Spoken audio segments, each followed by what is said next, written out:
Le cri de Madame Rousseau résonna dans toute la villa comme un coup de fouet. « Espèce de moins que rien.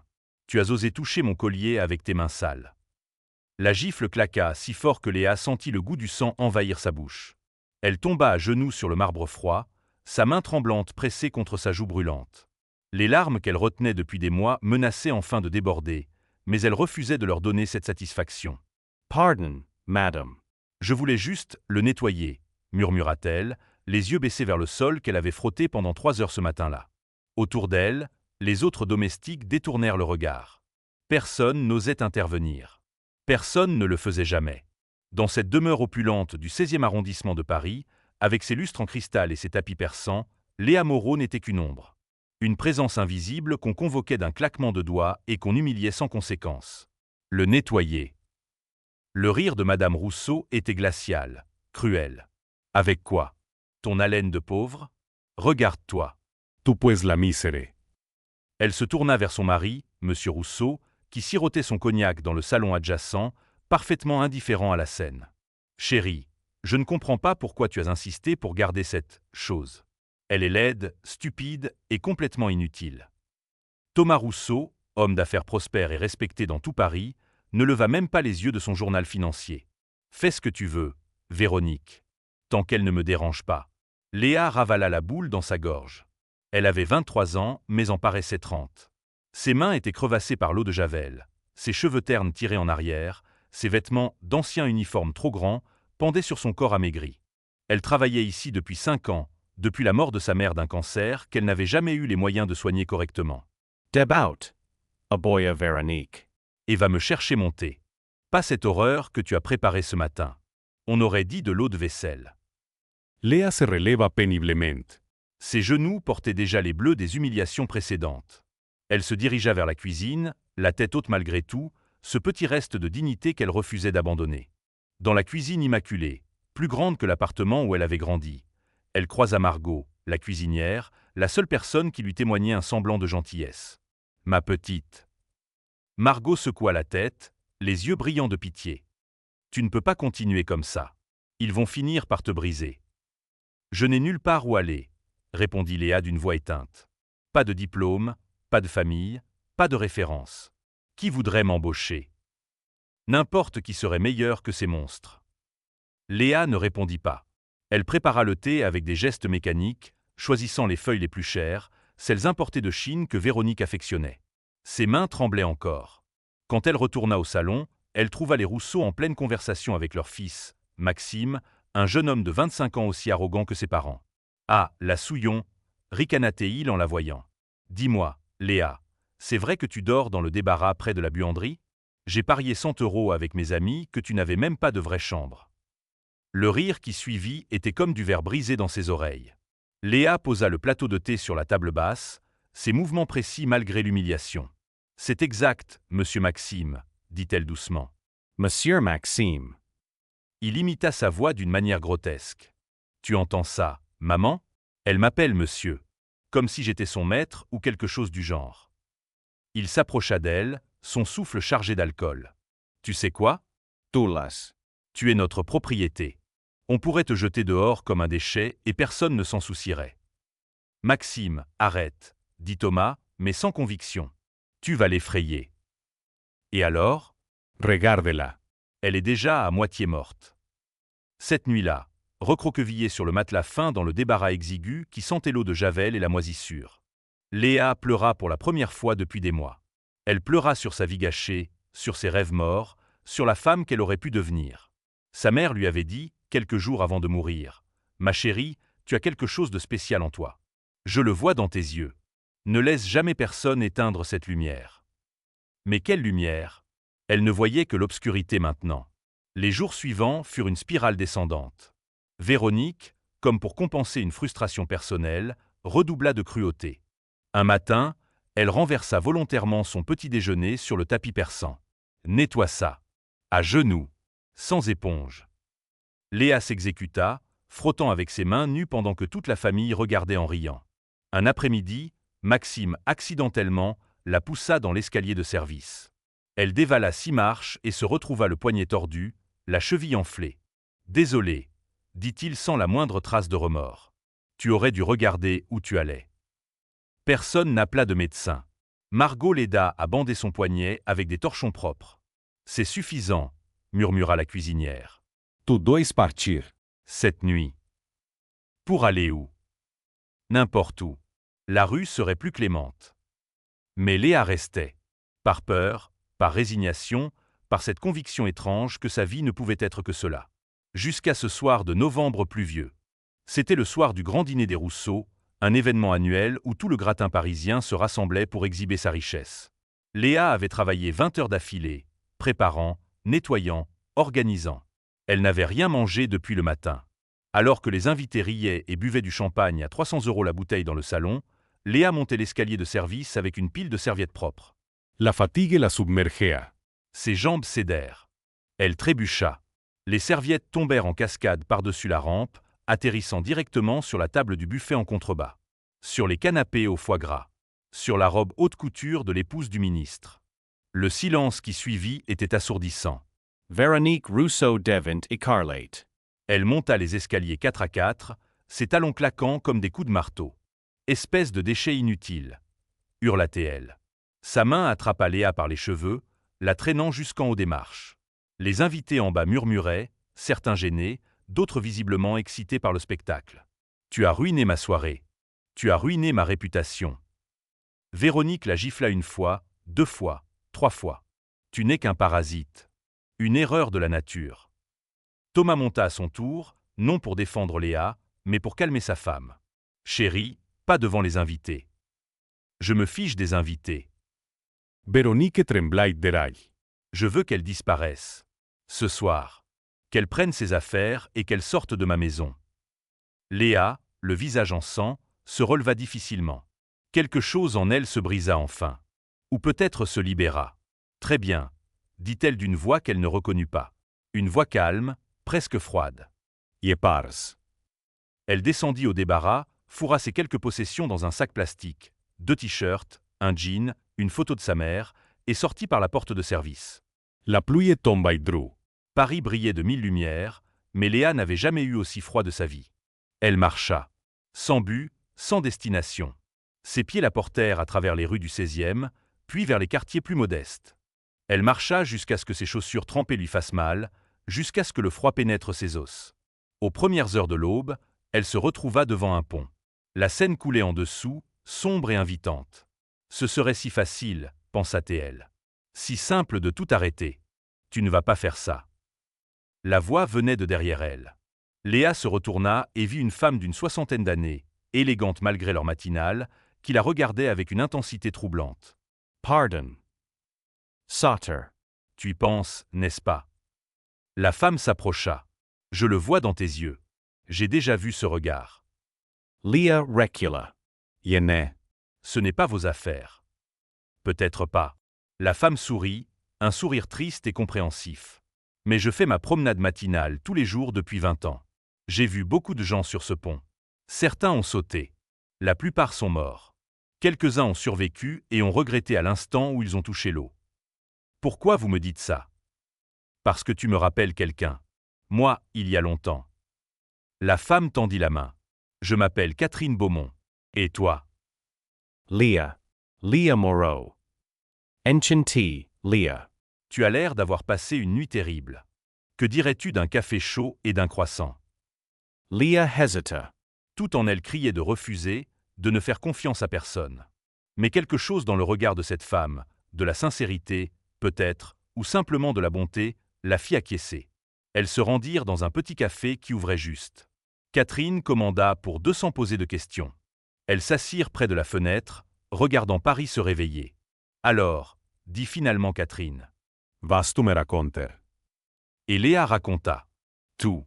Les 5 années d'humiliation, les coups, les insultes, la faim, le froid, l'isolement. Elle raconta jusqu'à ce que le café refroidisse et que ses larmes coulent sur la table. Catherine écouta sans interrompre. Quand Léa eut terminé, elle prit sa main abîmée entre les siennes. « Ma chérie, tu as survécu à l'enfer. Tu es encore debout. Tu sais ce que ça signifie.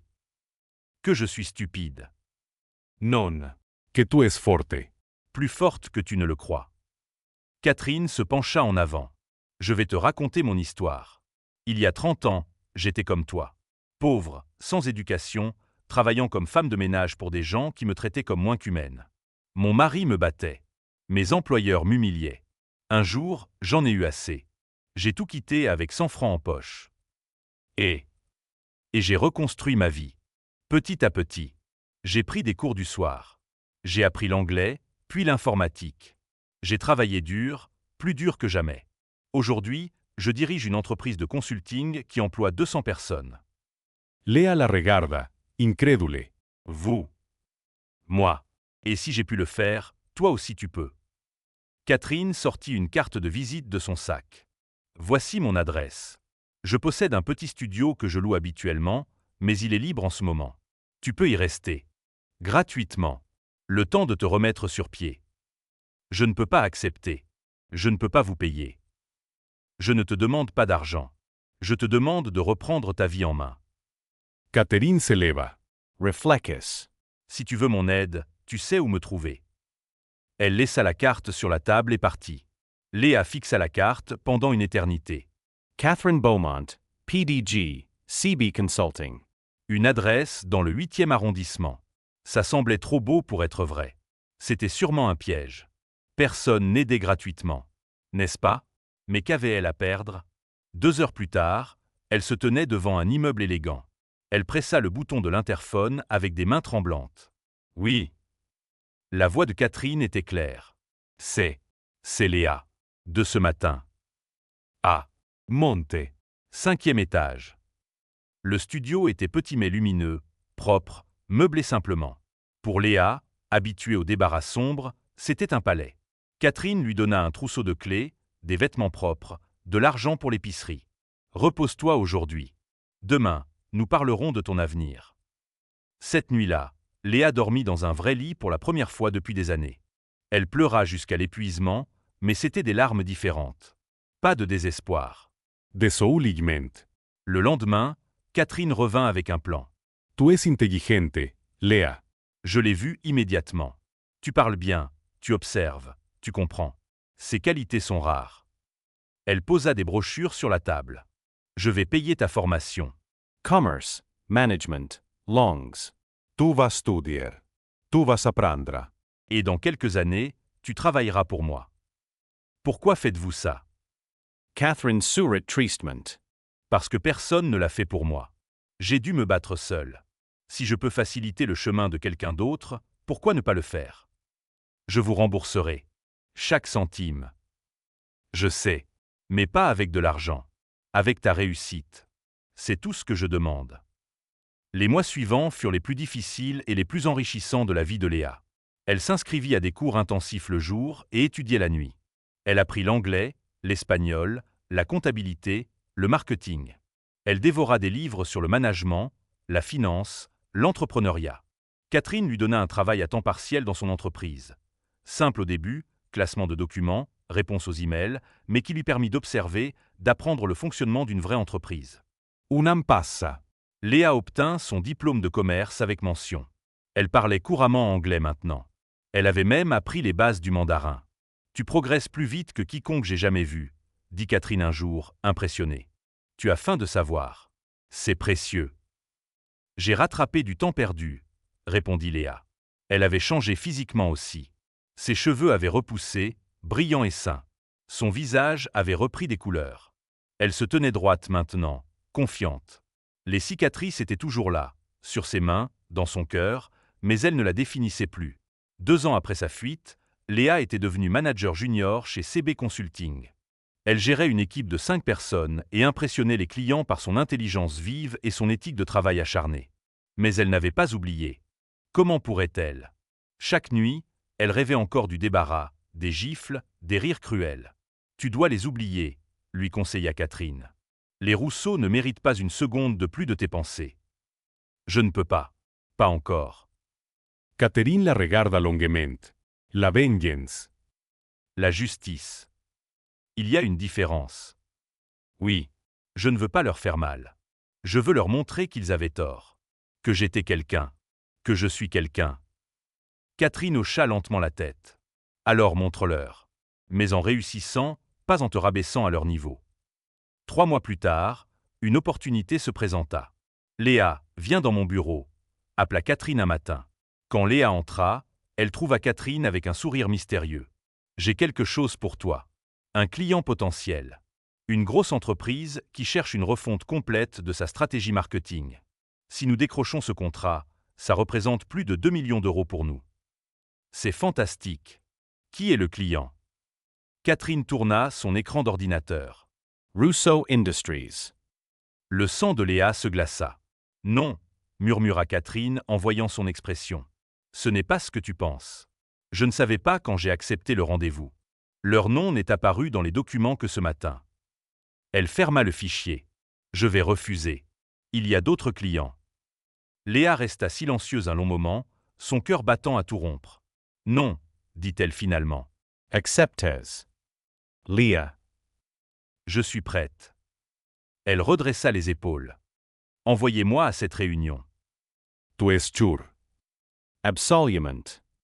Le rendez-vous était fixé pour la semaine suivante. Léa passa chaque heure à se préparer, révisant les finances de Rousseau Industries, leur campagne précédente, leurs faiblesses. Elle apprit que l'entreprise était en difficulté. Les mauvaises décisions de Thomas Rousseau avaient fait chuter les actions de 40%. Il cherchait désespérément une solution. Le jour J arriva. Léa se regarda dans le miroir. Elle portait un tailleur Chanel noir, des talons Louboutin, ses cheveux étaient coiffés en un chignon élégant. Elle ressemblait à ces femmes puissantes qu'elle voyait autrefois dans les magazines que Véronique laissait traîner. « Tu es magnifique », dit Catherine qui l'accompagnait. « Et brillante. Montre-leur. » Elles arrivèrent au siège de Rousseau Industries en Rolls-Royce. Catherine avait insisté. Le bâtiment était impressionnant, tout en verre et acier. Dans la salle de conférence, Thomas Rousseau les attendait avec son équipe. Il ne reconnut pas Léa immédiatement. Pourquoi le ferait-il? Pour lui, elle n'avait jamais été qu'un meuble. « Monsieur Rousseau, » dit Catherine en serrant sa main. « Je vous présente ma meilleure consultante, Mademoiselle Moreau. Elle dirigera ce projet si nous parvenons à un accord. » Thomas serra la main de Léa avec un sourire professionnel. « Enchanté, mademoiselle. » Il s'arrêta. Ses yeux s'écarquillèrent. « Léa. »« Bonjour, monsieur Rousseau, » dit-elle d'une voix calme et professionnelle. « Heureux de vous revoir. » Il devint blanc comme un linge. « Yeah. Comment. »« Vous semblez surpris. N'avons-nous pas rendez-vous pour discuter de la stratégie marketing de votre entreprise ?» Thomas se racla la gorge, essayant de reprendre contenance. « Bien sûr. Oui. Asseyez-vous. » La réunion commença. Léa présenta son analyse avec une précision chirurgicale. Elle démonta chaque erreur, chaque faiblesse de leur stratégie actuelle et proposa des solutions innovantes que même l'équipe de Thomas dut reconnaître comme brillantes. « Votre problème, » dit-elle en regardant Thomas droit dans les yeux, « c'est que vous avez toujours sous-estimé les gens. Vous ne voyez pas le potentiel. Vous ne voyez que la surface. » Thomas transpirate. « Yeah. » Nous avons besoin de réfléchir à votre proposition. Bien sûr. Prenez votre temps. Léa se leva. Vous avez mes coordonnées. Dans l'ascenseur, Catherine éclata de rire. Tu l'as détruit. Tu as vu sa tête. Léa sourit, mais son cœur battait toujours la chamade. C'était plus dur que je ne pensais. Tu as été parfaite. 2 jours plus tard, Thomas Rousseau appela personnellement pour accepter leur offre. Ils n'avaient pas le choix. CB Consulting était leur meilleure chance. Le projet dura 6 mois. 6 mois pendant lesquels Léa se rendit régulièrement au siège de Rousseau Industries. Chaque fois, elle arrivait dans sa voiture de fonction, élégante et professionnelle. Chaque fois, Thomas semblait diminuer un peu plus. Un jour, elle croisa Véronique dans le hall. L'épouse de Thomas était venue déjeuner avec lui. Veronique la fixa. Bouche ve. C'est impossible. Tu es. Léa Moreau, directrice de stratégie chez CB Consulting, dit Léa en tendant sa carte. Enchanté. Mais Comment. comment ai-je survécu après que vous m'ayez jeté dehors comme un déchet? C'est votre question. Léa Surat Dousement. Disons simplement que j'ai trouvé des gens qui ont vu ce que vous étiez incapable de voir. Véronique Devant Écarlate. Tu n'es qu'une. Attention à ce que vous allez dire, Madame Rousseau. Nous sommes dans un cadre professionnel maintenant. Et je pourrais vous poursuivre pour harcèlement. Verónica partit en tromba, humilia. Les semaines passèrent. Le travail de Léa porta ses fruits. Les actions de Rousseau Industries remontèrent. L'entreprise retrouva sa rentabilité. Lors de la réunion finale, Thomas l'a pris à part. Lia, ye. Je dois te parler. Elle attendit, le visage impassible. Ce que nous t'avons fait, ma femme et moi. Maxime. Il semblait chercher ces mots, quelque chose qu'il n'avait probablement jamais fait de sa vie. C'était impardonnable. Oui, ça l'était. Yevoudrai. Est-ce que je peux faire quelque chose? Léa le regarda longuement. Cet homme qu'il avait laissé dormir dans un débarras, qu'il avait regardé se faire humilier sans broncher, qu'il avait traité comme moins qu'humaine. Oui, dit-elle finalement. Vous pouvez apprendre. Apprendre à voir les gens. Vraiment les voir. Parce que la personne que vous méprisez aujourd'hui pourrait être celle qui vous sauve demain. Thomas baissa les yeux. Tu as raison. Je sais. Elle partit sans se retourner. 6 mois plus tard, Catherine annonça qu'elle prenait sa retraite. J'ai 65 ans. C'est le moment. Et j'ai trouvé la personne parfaite pour me remplacer. Elle regardait Léa. Moi? Mais je n'ai que 26 ans. Je n'ai pas assez d'expérience. Tu as plus d'expérience que tu ne le crois. Tu as survécu à l'impossible. Tu t'es reconstruite de rien. Tu as transformé ta douleur en force. Catherine prit ses mains. Tu es prete, Macherie. Plus prête que tu ne le penses. Léa devint PDG de CB Consulting à 27 ans. Elle fut la plus jeune femme à diriger une entreprise de consulting de cette taille en France. Sous sa direction, l'entreprise prospéra. Elle doubla son chiffre d'affaires en 2 ans, ouvrit des bureaux à Londres, New York, Shanghai. Mais elle n'oublia jamais d'où elle venait. Elle créa un programme de mentorat pour les femmes en difficulté, offrant formation, logement, opportunités. Des dizaines de femmes comme elle, abusées, brisées, abandonnées, trouvèrent une seconde chance grâce à ce programme. C'est ma façon de rembourser ce que Catherine a fait pour moi, expliqua-t-elle lors d'une interview à un magazine économique. 3 ans jour pour jour après avoir quitté la villa des Rousseau, Léa reçut un appel. Mademoiselle Moreau. Ici Pierre Dubois, du cabinet d'avocats Dubois & Associés. J'appelle au nom de Monsieur Thomas Rousseau. Le cœur de Léa se serra. Oui. Monsieur Rousseau souhaiterait vous rencontrer. C'est urgent. Ils se retrouvèrent dans un café discret. Thomas avait vieilli de 10 ans en 3 ans. Ses cheveux étaient gris, son visage creusé. Merci d'être venu, dit-il. Que voulez-vous? Il sortit des documents de sa mallette. Rousseau Industries est de nouveau en difficulté. Les erreurs se sont accumulées. La concurrence nous écrase. Nous. Je suis au bord de la faillite. Léa ne dit rien. J'ai besoin de ton aide. Encore. Je suis prêt à payer ce qu'il faut. Pourquoi devrais-je vous aider? Thomas la regarda dans les yeux. Parce que tu es meilleur que moi. Tu l'as toujours été. Même quand tu dormais dans ce débarras, tu valais 1000 fois plus que moi. Vous le savez maintenant. Oui. Sa voix se brisa. Et je le paierai pour le restant de ma vie. Véronique m'a quitté. Elle a pris la moitié de mes biens. Maxime ne me parle plus. Je suis seul. Et je le mérite. Léa sentit quelque chose se dénouer dans sa poitrine. Pas de la joie. Pas de la satisfaction. Juste de la paix.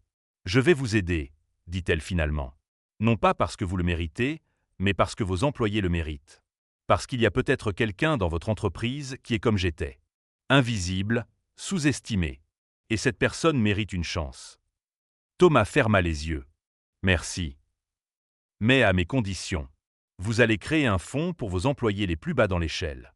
Formation, bourse, opportunité d'avancement. Et vous allez personnellement vous assurer que personne dans votre entreprise n'est traité comme vous m'avez traité. Tout ce que tu veux. Le sauvetage de Rousseau Industries prit 1 an. Léa y mit toute son expertise, mais aussi son cœur. Elle rencontra chaque employé, écouta leurs histoires, leurs difficultés. Elle trouva une jeune femme, Marie, qui travaillait au nettoyage. Marie lui rappelait elle-même 3 ans plus tôt, mince, fatiguée, avec des rêves qu'elle n'osait plus exprimer. « Tu veux faire quoi de ta vie ?» demanda Léa. Marie Rudget. J'aimerais travailler en comptabilité. Mais je n'ai pas les qualifications. Tu les auras. Je vais m'en occuper. 6 mois plus tard, Marie commençait une formation. 1 an après, elle était assistante comptable. 2 ans après, elle dirigeait son département. L'histoire de Léa fit le tour des médias. De domestique à PDG, l'incroyable comeback de Léa Moreau titrait Le Figaro. Forbes l'inclut dans sa liste des 30 under 30 les plus influents d'Europe. Mais pour Léa, le moment le plus important arriva lors d'une conférence qu'elle donna à l'université. On me demande souvent ce que j'ai ressenti quand je suis retournée voir les Rousseau, dit-elle face aux centaines d'étudiants. Si j'ai ressenti de la joie, du triomphe, de la vengeance. La vérité? J'ai ressenti de la tristesse. Tristesse pour le temps perdu, pour la personne que j'aurais pu être si on m'avait donné une chance plus tôt. Mais aussi de la gratitude. Elle marqua une pause, balayant l'amphithéâtre du regard. Gratitude parce que cette épreuve m'a appris quelque chose que peu de gens comprennent vraiment. Chaque être humain a une valeur.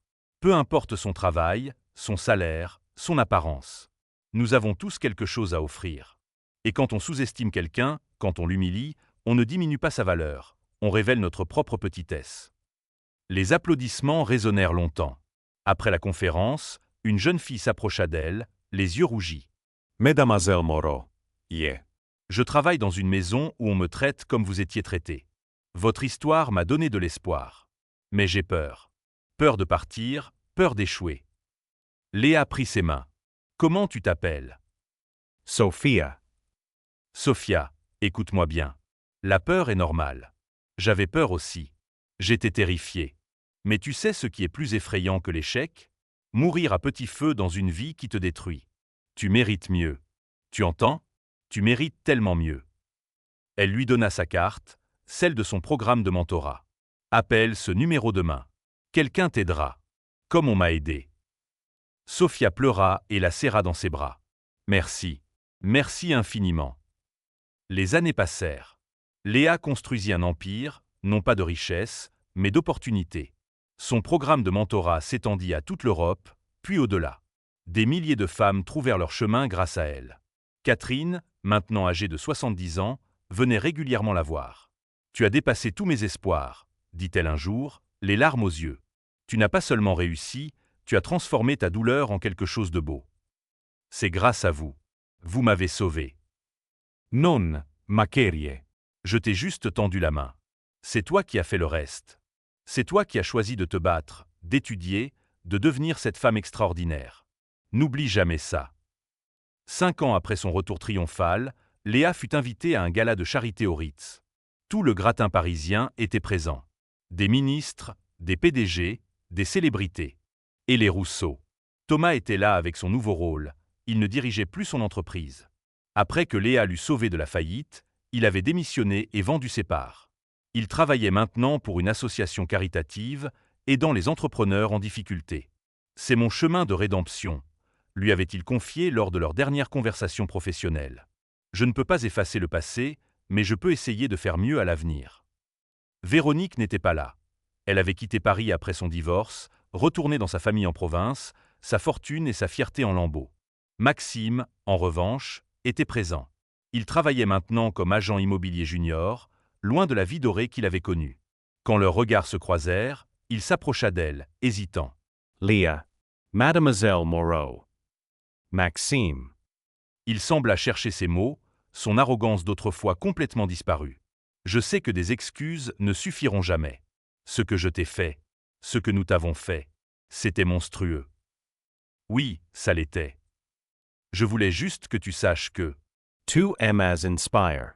voir ta réussite, comprendre à quel point j'avais tort. Ça m'a changé. Je ne serai jamais la personne que tu es, mais j'essaie au moins d'être meilleur que ce que j'étais.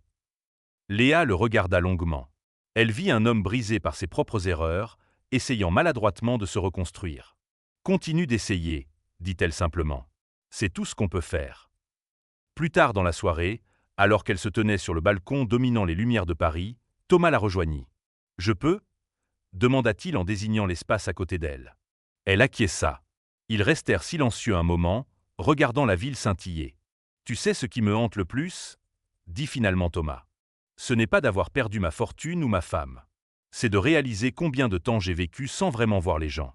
Combien de personnes j'ai blessées par mon indifférence. Et maintenant, j'essaie de voir. Vraiment voir. C'est plus difficile que de diriger une entreprise. Tu sais. Voir l'humanité en chacun. Mais c'est aussi plus important. Léa hocha la tête. Vous apprenez. C'est déjà quelque chose. Grâce à toi, tu aurais pu te venger. Détruire ce qui me restait. Au lieu de ça, tu m'as sauvé et tu m'as donné une leçon que je n'oublierai jamais. Je ne l'ai pas fait pour vous. Je l'ai fait pour la personne que je suis devenue. La vengeance aurait été facile, mais elle m'aurait diminué. J'ai choisi d'être meilleur que ça. Thomas la regarda avec quelque chose qui ressemblait à de l'admiration. Tu es extraordinaire. Tu l'as toujours été. Je regrette juste de ne pas l'avoir vu quand ça comptait. Après qu'il fut parti, Léa resta seule sur le balcon. Elle pensa à cette nuit, 5 ans plus tôt, où elle avait erré sous la pluie, brisée et désespérée.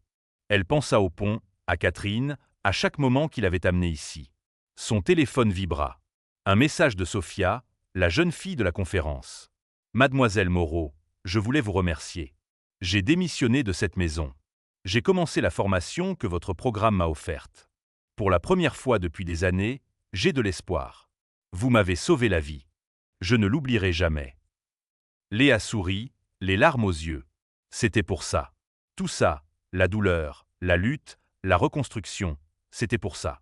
10 ans après avoir quitté la villa des Rousseau, Léa reçut une invitation inattendue. Thomas Rousseau organisait une conférence sur l'éthique en entreprise et souhaitait qu'elle y participe comme intervenante principale. Le thème est la dignité au travail, expliqua-t-il au téléphone. Je ne peux penser à personne de mieux placé pour en parler.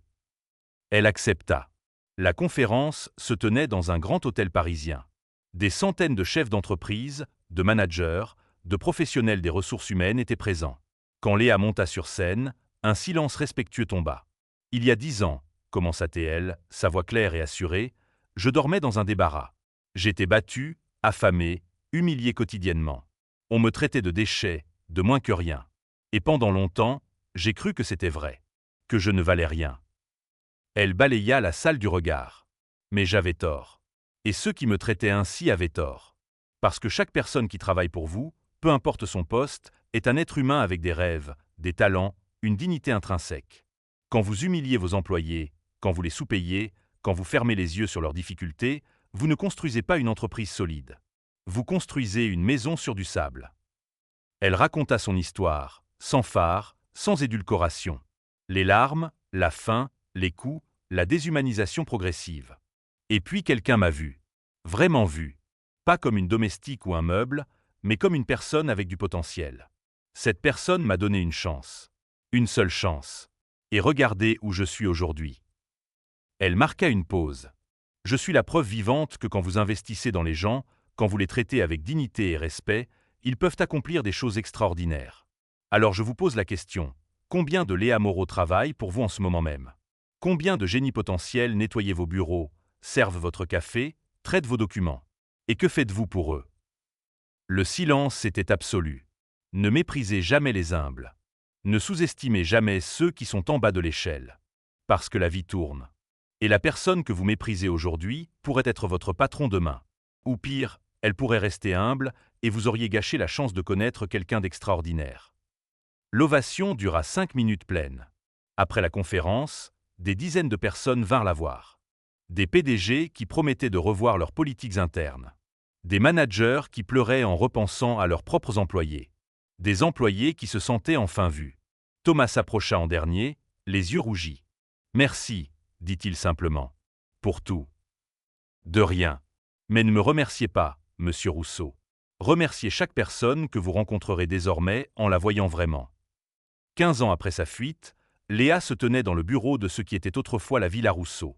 La propriété avait été vendue, transformée en centre de formation pour femmes en difficulté, financée par la fondation qu'elle avait créée. Elle monta au grenier, là où se trouvait l'ancien débarras. Il avait été rénové, transformé en une belle chambre lumineuse. Elle s'assit sur le lit et regarda par la fenêtre. Paris s'étendait devant elle, magnifique et prometteur. Son téléphone sonna. C'était Marie, l'ancienne femme de ménage devenue directrice financière. « Léa, les chiffres du trimestre sont arrivés. Notre programme a aidé 2000 femmes cette année. 2000. Leah Surratt. C'est merveilleux. C'est grâce à toi.